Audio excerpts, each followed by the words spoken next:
Welcome back, Spartans, and prepare yourselves for the latest update of Halo news from Let's Finish the Fight. Our first bit of news is about the release of the newest Halo Wars 2 video, a vidoc about the story and its characters. The first seconds of the video show off the scenes of old and new characters in action, and Captain Cutter then declares it has been 28 years. 343 Industries employee Dan Ayub starts off the show with saying how the studio knew exactly what it wanted to tell with Halo Wars 2, as well as introducing new characters such as Atriox, the leader of the new faction called the Banished. Another person working on the game, Kevin Grace, explains how the crew of the Spirit of Fire awakens above the Ark, the giant Forerunner installation that built the Halo array and hosted the last levels of Halo 3.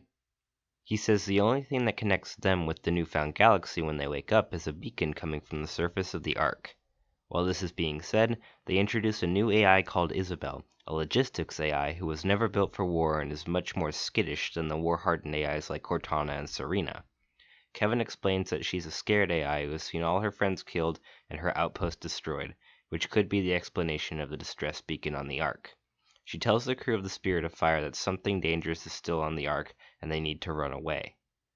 The scene transitions and shows us a glimpse of Atriox, who, alone, takes down the team of Spartans that engage him. And remember the last time we saw these Spartans? They tore apart an entire squad of elites without much trouble at all. They go on to explain how Atriox was created to form the questions, what if a brute was not only stronger than the others, but was incredibly intelligent? What would that brute be like? And so came Atriox, and he's the leader of the Banished, so, with him at the helm, that should give us players an idea of what kind of enemy the Banished are.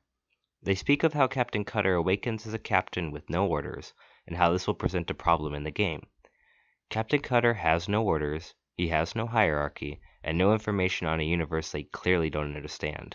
He has nothing but his crew, and Cutter will do anything to protect his crew, which should set up an interesting plot, according to Kevin and Dan. Besides all of this, they explain how the new armor in the game will be different. The Wraiths will have spikes and be more robust, and the Brute's armor won't be as sleek as their original Covenant counterparts, but it will be bulkier, and be meant for things the Brutes excel at, such as close combat. Overall, the campaign seems very promising. Going over to Halo 5, we have a quick shout out to YouTube user Unfound, who has recreated the Emerald Coast level from the 1998 Dreamcast classic Sonic Adventure. The map keeps itself classic and faithful to the original, and starts off right away with mongoose and speed boosts, depending on how you want to race.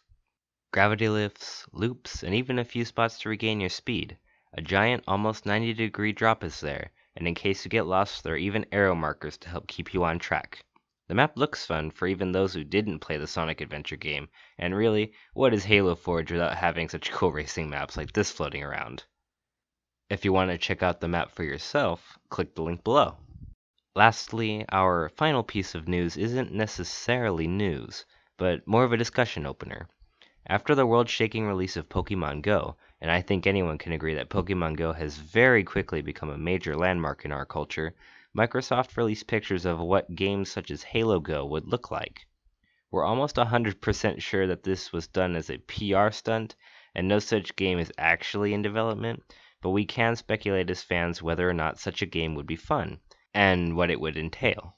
Would you play as the Master Chief and have a set campaign in your area? Or would you play as a Spartan 4 that takes out Rogue Covenant or Flood units spread across the world? Who knows? But what do you guys think? Would a game like Halo Go be fun? What would it be about? Leave us an opinion in the comments, or just talk about it with your fellow fans. Anyways, that's all we have for today. Take care, Spartans, and finish the fight.